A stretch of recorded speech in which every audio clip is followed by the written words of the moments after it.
Pessoal, vamos dar sequência então no nosso estudo de colisões e conservação do momento linear, tá? Agora a gente vai tratar duas situações envolvendo o que a gente discutiu nos vídeos anteriores, tá? No vídeo passado, a gente definiu, né, aquele teorema impulso-momento, né? Impulso como sendo variação da quantidade de movimento de um corpo, e aí a gente discutiu o seguinte: durante colisões, as forças de interação, né, as forças de contato entre os corpos que estão em interação, tipicamente essas forças, elas atuam num intervalo de tempo muito curto e elas atingem intensidades muito elevadas, muito maiores, tipicamente, né, do que as forças externas, por exemplo, força-peso, força de atrito, tensão na corda, numa corda, enfim. As forças impulsivas, né, que são essas forças de interação que atuam nos corpos em colisão, são forças, então, que atingem intensidades muito altas e atuam no intervalo de tempo muito curto. Então, nesse intervalo de tempo da colisão, o impulso que essas forças internas, né, ou seja, o impulso das forças de interação é, tipicamente, né, muito maior em relação ao impulso gerado pelas forças externas no mesmo intervalo de tempo. Foi isso que a gente discutiu no vídeo anterior. Então, em colisões, mesmo que eu tenha forças externas, durante a colisão, eu posso desprezar as forças externas e considerar apenas as forças de interação, ou seja, as forças de contato, que são forças internas ao sistema. Se são forças internas, ou se eu estou considerando apenas a ação de forças internas durante a colisão, então eu posso usar a conservação do momento linear para analisar as colisões, tá? E é justamente isso que eu vou fazer aqui nesses dois exemplos. Eu tenho forças externas, mas durante a interação, essas forças externas vão ser desprezíveis, ou o impulso que elas geram é desprezível em relação ao impulso das forças internas. Então eu vou poder utilizar durante a colisão o princípio de conservação da quantidade de movimento, tá? Então, esse primeiro exemplo é o chamado pêndulo balístico, tá? É o seguinte, ele é um dispositivo experimental que te permite determinar a velocidade de um projétil, né? Então, por exemplo, aqui, ó, você tem uma caixinha de massa M, tá? Uma caixa de madeira ou de um material que vai ser perfurado pela bala, e você tem uma bala aqui, né, vindo da esquerda para a direita com a velocidade VB, tá? É a velocidade da bala logo antes dela bater na caixinha. E essa caixinha está pendurada num pêndulo. Quando essa bala ela bate aqui nessa caixinha, ela fica alojada dentro da caixa.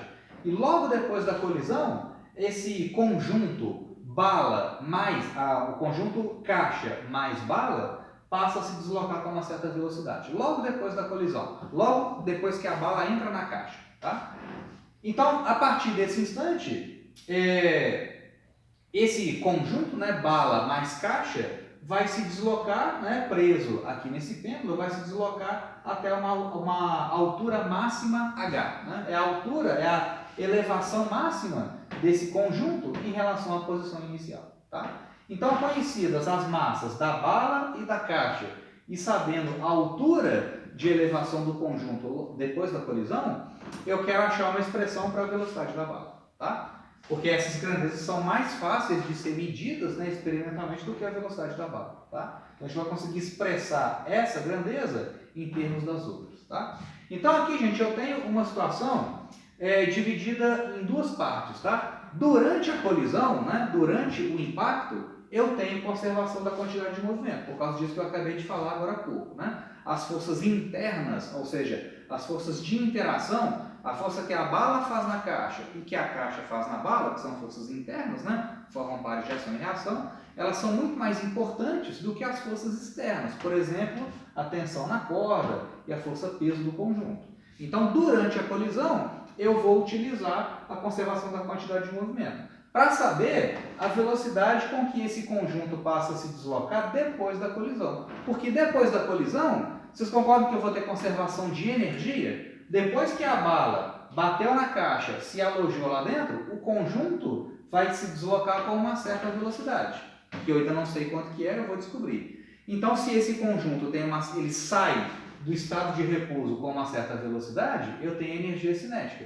E essa energia cinética vai se converter em energia potencial gravitacional. Né? Então, eu vou dividir o sistema em duas partes. Na primeira parte, eu vou analisar a colisão, utilizando a conservação do momento, vou utilizar o princípio de conservação do momento linear para achar a velocidade do conjunto, logo depois da colisão. Sabendo a velocidade do conjunto, depois da colisão, eu vou achar a energia cinética e igualar a energia cinética com a energia potencial gravitacional. Tá? Porque, né, desse instante para cá, eu tenho conservação de energia. Tá legal? Então, a primeira parte é o seguinte, né? Vamos analisar aqui primeiro, então, a colisão. Então, primeiro, colisão. Né? Colisão da bala com a caixa, né? Então, a quantidade de movimento do sistema logo antes da colisão, ou imediatamente antes da colisão, é igual à quantidade de movimento do sistema logo depois da colisão. Porque logo, por que eu estou pegando um instante de tempo logo antes e um instante de tempo logo depois da colisão? Porque nesse intervalo de tempo da colisão, as forças externas são desprezíveis, eu só vou considerar forças internas. E aí eu tenho conservação do momento. Tá?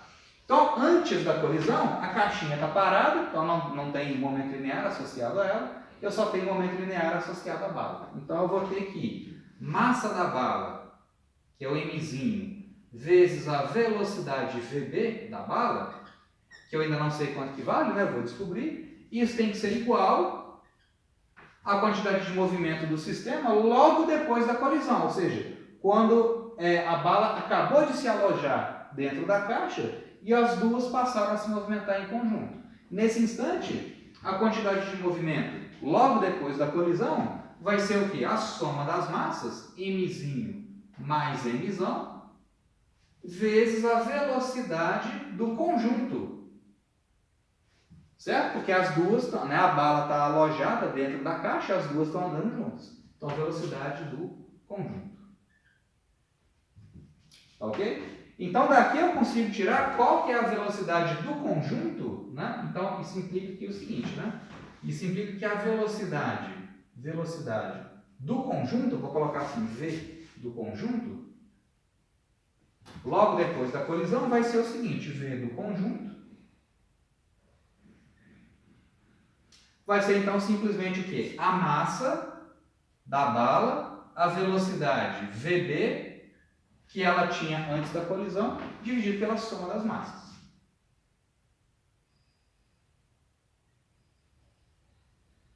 Então, deixa isso aqui guardado. Eu não conheço nem a velocidade da bala, consequentemente, eu não conheço ainda a velocidade do conjunto. Eu tenho duas incógnitas aqui, né? Então, vou precisar de mais uma equação que vai vir da conservação da energia. A partir desse momento aqui, ó, quando a bala se alojou dentro da caixa e ambas passaram a se movimentar com essa velocidade, eu vou ter o seguinte, né? Vou ter essa montagem aqui, ó.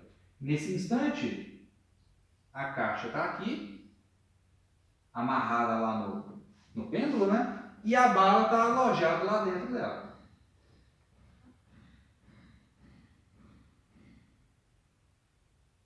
A bala está alojada lá dentro dela e esse conjunto está se movimentando com velocidade VC.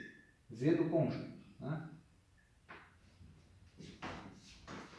Então, se esse conjunto aqui está se movimentando com uma certa velocidade, que é dada por essa expressão, eu tenho energia cinética. Né? E a partir desse instante, daqui, desse instante, logo após a colisão até aqui, tudo que eu tinha de energia cinética, nesse instante aqui, vai se converter em energia potencial gravitacional. Né? Então, a segunda parte, eu vou usar a conservação da energia.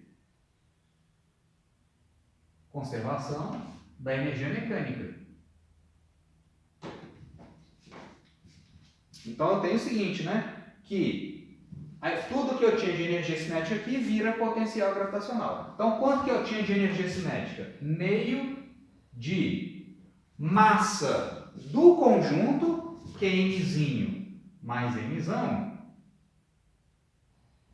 vezes a velocidade do conjunto ao quadrado. A velocidade do conjunto ao quadrado é esse negócio aqui ao quadrado. Né? Então, meio de massa total, velocidade ao quadrado, qual velocidade? Essa velocidade aqui, ó, elevado ao quadrado. Né? Então vai ficar mzinho ao quadrado sobre mzinho mais mzão ao quadrado, velocidade da bala ao quadrado.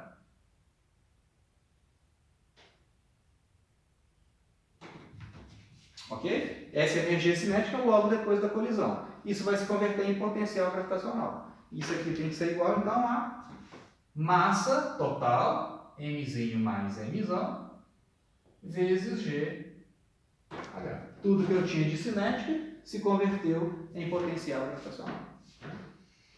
Então pronto, aqui eu já tenho uma equação relacionando as massas, o G e o H, que é o que eu quero. Né? Eu vou conseguir isolar o VD. Então simplificando aqui, ó, esse sujeito aqui, mzinho mais mzão, vai cortar com esse aqui, né?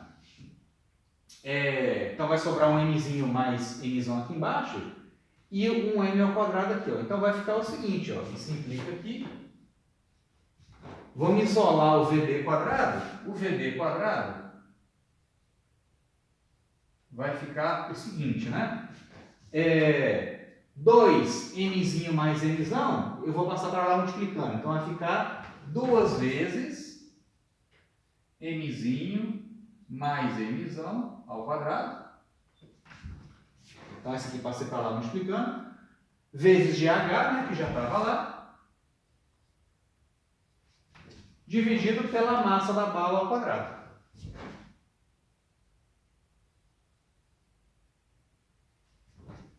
Isso é a velocidade da bala antes, da colisão elevada ao quadrado. Né? Então a velocidade da bala, como é que vai ficar? Então o VD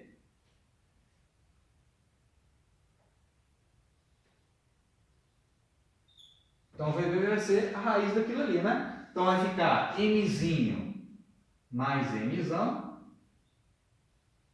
sobre mzinho, né? Raiz disso aqui elevado ao quadrado é simplesmente mzinho mais mzão sobre mzinho e a raiz dos outros termos, né? Vezes raiz de 2GH.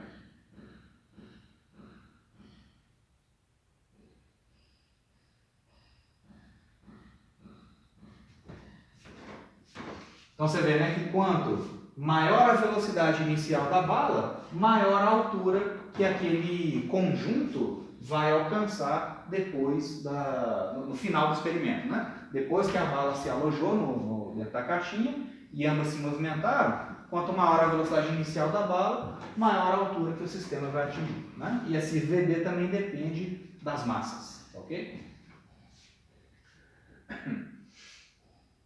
Então, beleza. Então, fechou esse exemplo aqui. Tá? Aí tá, gente. Vamos fazer agora um outro exemplo parecido com esse, envolvendo tanto conservação da quantidade de movimento quanto conservação de energia. Tá? Só que agora é uma outra situação, que é o seguinte: ao invés de eu ter uma caixinha amarrada num pêndulo vertical, eu tenho uma caixinha amarrada numa mola, inicialmente em repouso. Tá? Essa caixinha tem massa M e a mola tem uma rigidez elástica K. Tá legal? E aí você tem uma bala de massa Mzinho que foi lançada aqui, né, em direção a essa caixa. Logo antes da colisão, logo antes dessa bala entrar aqui nessa caixinha, a velocidade da bala é VD. Tá legal? Então essa bala vem com velocidade VD, bate na caixinha, essa caixinha ela vai ser perfurada, a bala vai ficar alojada dentro da caixa e o conjunto passa a se deslocar com uma certa velocidade, ou seja, com uma certa energia cinética, logo depois da colisão. E aí, depois então da colisão, esse conjunto vai começar a comprimir essa mola. E eu quero saber qual que é a máxima compressão que o conjunto caixa mais bala vai aplicar nessa mola horizontal. Tá? Então, de novo, esse problema ele envolve inicialmente conservação da quantidade de movimento para eu saber a velocidade do conjunto logo depois da colisão, muito parecido com esse caso aqui, só que a diferença é que logo depois da colisão, aqui eu tinha a energia cinética se convertendo em potencial gravitacional. Aqui eu vou ter a energia cinética do conjunto depois da colisão se convertendo em energia potencial elástica. Então, o jeito de fazer vai ser bem parecido com o anterior. Tá? Só a segunda etapa, né, que vai ser conservação de energia cinética em potencial elástica ao invés de potencial gravitacional. Tá? Então aí vamos ver o seguinte. Então, de novo, primeira parte, vamos fazer aqui. Primeira parte vai ser então a colisão, né?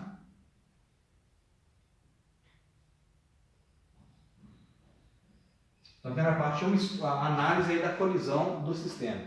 Então, de novo, quando a bala colide com a caixinha, né, durante a colisão, eu vou desprezar as forças externas, por exemplo, a força peso, né, e vou considerar apenas as forças internas, as forças impulsivas que surgem durante a interação dos dois corpos. Né? São forças muito intensas e que atuam no intervalo de tempo muito curto. Tá? Então, as forças impulsivas são muito mais importantes do que as forças externas. Então, eu vou usar a conservação do momento linear, tá? Para o estudo da colisão. De novo, quantidade de movimento logo antes da colisão ou imediatamente antes da colisão é igual à quantidade de movimento imediatamente depois da colisão. Por que eu tenho que pegar um instante de tempo logo antes da colisão e logo depois da colisão? Se eu pegar um instante de tempo muito antes da colisão ou um instante de tempo muito depois da colisão, aí eu não vou poder usar a conservação da quantidade de movimento porque as forças externas passam a ser relevantes. Mas durante a colisão, eu posso desprezar as forças externas e considerar apenas as internas. Então, eu vou poder utilizar na colisão a conservação do momento. Tá? Quantidade de movimento do sistema antes é só devido à bala, porque a caixinha estava parada. Então, massa da bala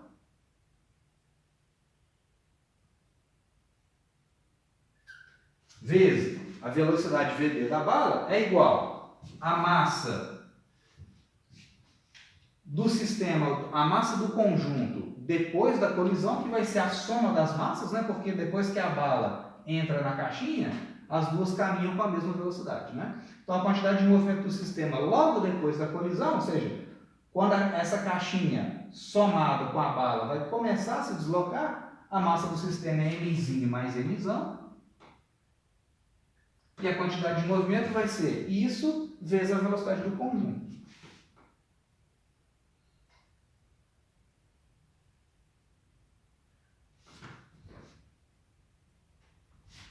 Ou seja, na velocidade do conjunto, logo depois da colisão,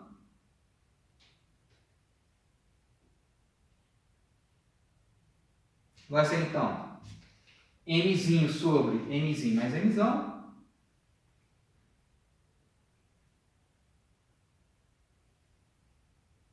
vezes a velocidade da bala, antes da colisão.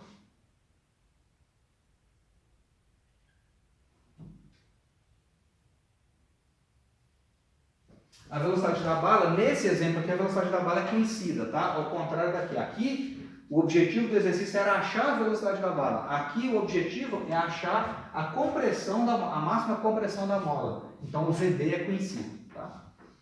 Então, aqui, nessa situação, logo depois da colisão, eu tenho o seguinte, né? Eu tenho a caixa, a bala alojada dentro dela,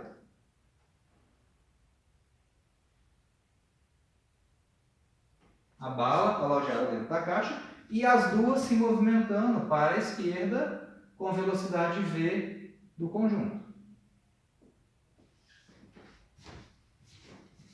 A partir desse instante, a partir desse instante, né, ou seja, esse conjunto tem uma certa velocidade, consequentemente tem energia cinética, né? A partir desse instante, então, a energia cinética vai se converter em energia potencial elástica, porque a partir desse instante, como a mola está em repouso e vai começar a comprimir, ela vai sofrer uma deformação, o sistema adquire energia potencial elástica. Tá? Aqui eu estou desprezando os atritos, tá? Esqueci de mencionar aqui, ó, que é sem atrito.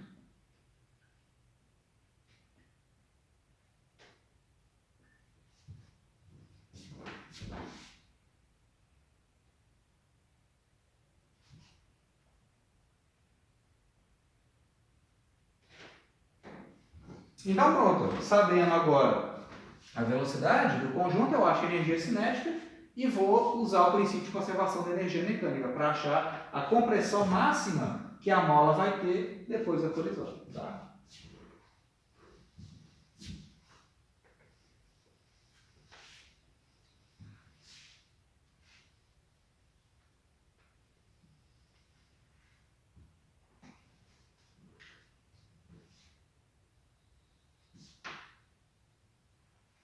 Então, a segunda parte agora é a conservação da energia mecânica, né? Então, conservação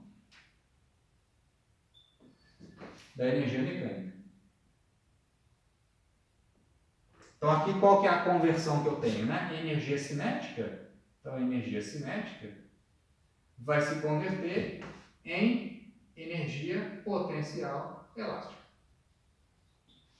Quanto que eu tinha de energia cinética? Logo depois da colisão, ou seja, quando o sistema tem essa velocidade aqui, ó, vai ser meio de mv2. Que m? Que massa? A massa total do conjunto, né? Então, mzinho mais mzão vezes a velocidade ao quadrado. Que velocidade? Velocidade do conjunto, que vai ser isso tudo ali ao quadrado. Então, mzinho ao quadrado sobre mzinho mais mzão ao quadrado, vezes a velocidade da bala ao quadrado.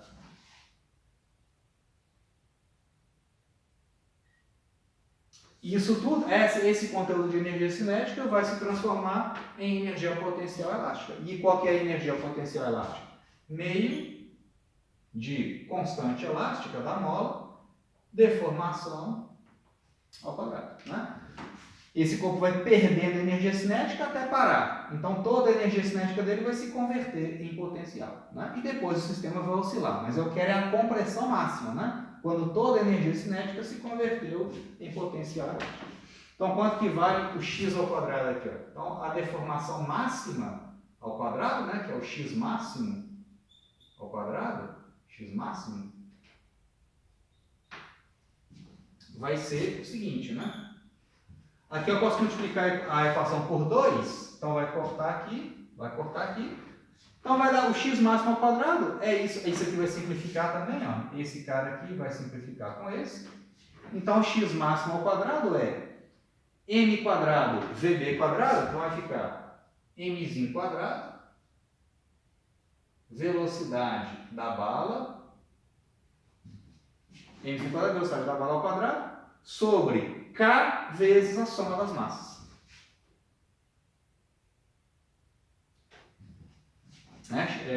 Isso mesmo, m quadrado, vb quadrado, dividido por mzinho mais mzão, vezes K.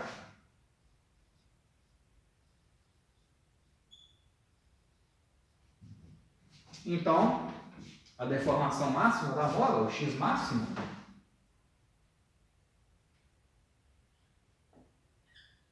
vai ser a raiz daquilo ali, né? A raiz disso, então, vai ficar m vb dividido por raiz de K vezes mzinho mais mzão.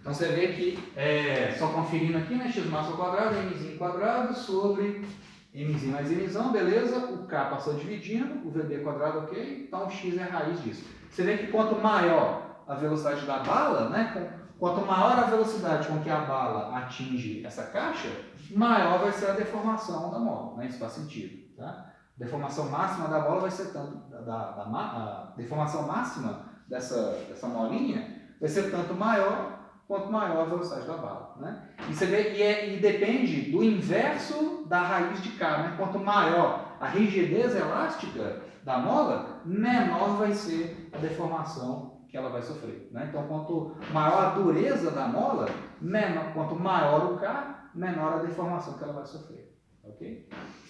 Enquanto aqui também, né? Quanto maior a massa dessa caixa, menor a deformação que a mola vai sofrer. Tá? Então o resultado faz sentido. Né? Então beleza, gente, esses são os exemplos iniciais. Né? Essas aqui foram colisões unidimensionais que a gente tratou. Já no próximo vídeo eu vou tratar uma situação de colisão bidimensional, que é o que acontece, por exemplo, né, quando você tem, no caso de aquelas mesas de sinuca, né, quando você tem colisões de bola de sinuca ou bola de boliche, você tem que uma partícula incide, né, uma bola incide na outra, e após a colisão, cada uma vai numa direção. Então você tem uma colisão bidimensional. Tá? Então nós vamos fazer a mesma coisa, vamos aplicar a conservação da quantidade de movimento, só que para duas dimensões. Tá ok? Então a gente faz isso no próximo vídeo.